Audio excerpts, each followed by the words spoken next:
Friends, good day. How are you doing? And it's been quite a while. Today I just want to talk briefly on contradictions in the Bible. I was reading earlier, I think that was yesterday or today, about contradictions. People were talking of contradictions in the Bible, and there seems to be a misconception. Many people believe that a lot of facts in the Bible contradict themselves. But you see, that is a misconception, and I will be able to prove so without any form of bias and without any form of trying to lean or incline towards one side or another. So, my facts are going to be quite truthful and not based on personal prejudice. And I hope to do that in the next few minutes, very shortly, because I wouldn't want to waste your time on the video. And I really hope you'd enjoy this. When we talk of contradictions in the Bible, some people say there are up to 30, 40,000, even from 20,000 contradictions in the Bible. So, one of the most common places where people go to when they talk of contradictions in the Bible is they start with the four Gospels, and they talk of contradictions in Matthew, Mark, Luke, and John. But you see, what some people may not understand is that Matthew, Mark, Luke, and John, they do not actually have that contradiction as people would believe, or as some people would like you to believe. Because what I did, the Holy Spirit had told me about a year ago or 2 years ago that I shouldn't, because I had read Matthew and Luke, and I was interested in going through the contradictions. But he told me not to do that yet, that I should finish the four Gospels before venturing into the contradictions, so that I would have a better knowledge of everything I'm going to study. And now, about a year plus later, I have done that. I'm done with the four Gospels, and looking at the contradictions, you get to realize that they are not really contradictions. Here is why, finally. You see, when you say a contradiction is a very logical term or philosophical term. If I say there is a window and you say there is no window, that there is a contradiction. Why? Because one fact has to be correct while the other one is wrong. There is either a window or there is no window.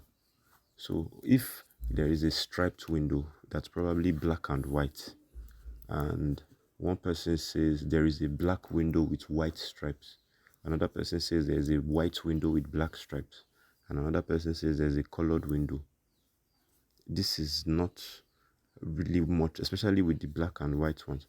It's not really much of what you would call a contradiction. Here is the reason why. It's more of an argument of objectivity or view. What is each person trying to point out?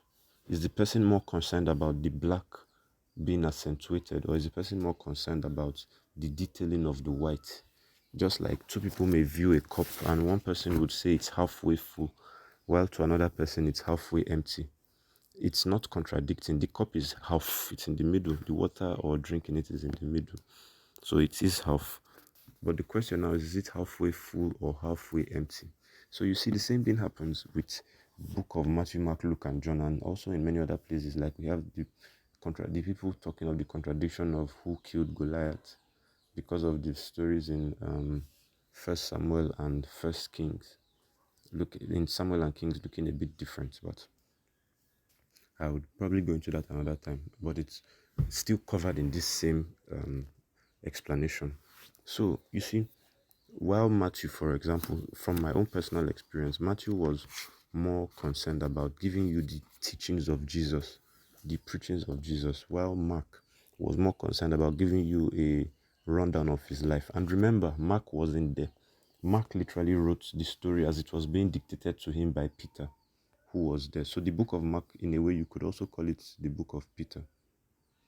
And also Luke was a doctor. He was more interested in giving you an account that is helpful, just the way it was the same way he wrote the book of Acts. And for those who don't know, the book of Acts is a continuation of the book of Luke.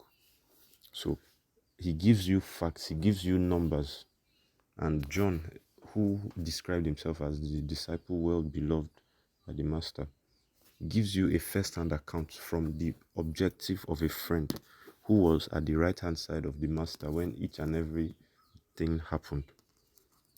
Matthew, who was a tax collector, an accountant of a sort, it gives you an accounting detail of, okay, this is what was said to the very last word. So you get to realize that these things are not actually contradictions.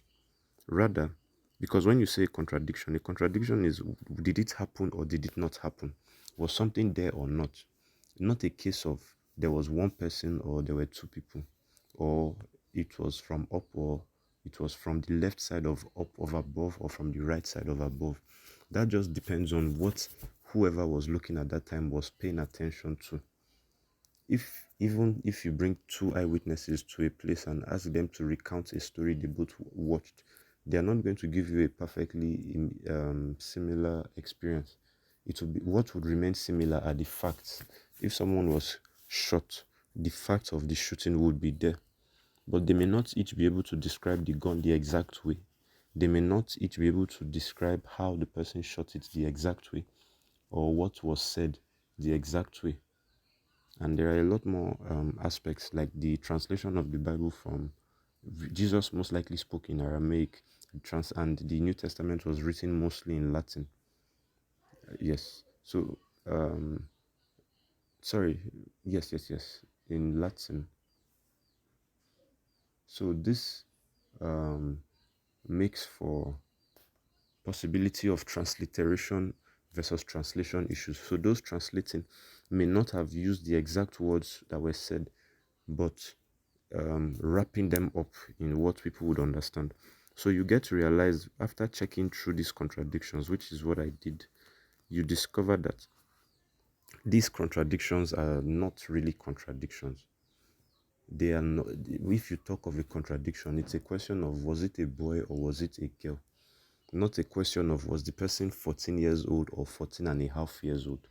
Those are not real contradictions. Those are just little discrepancies in facts.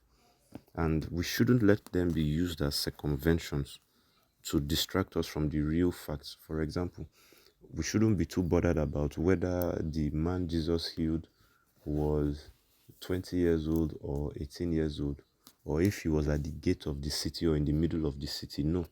What we should be more concerned about is the fact that there was a miracle and a healing, which also represents the hope of a miracle, of a healing, of a blessing for your own life. And that, my dear friends, is the honest truth. God bless you and have a great day.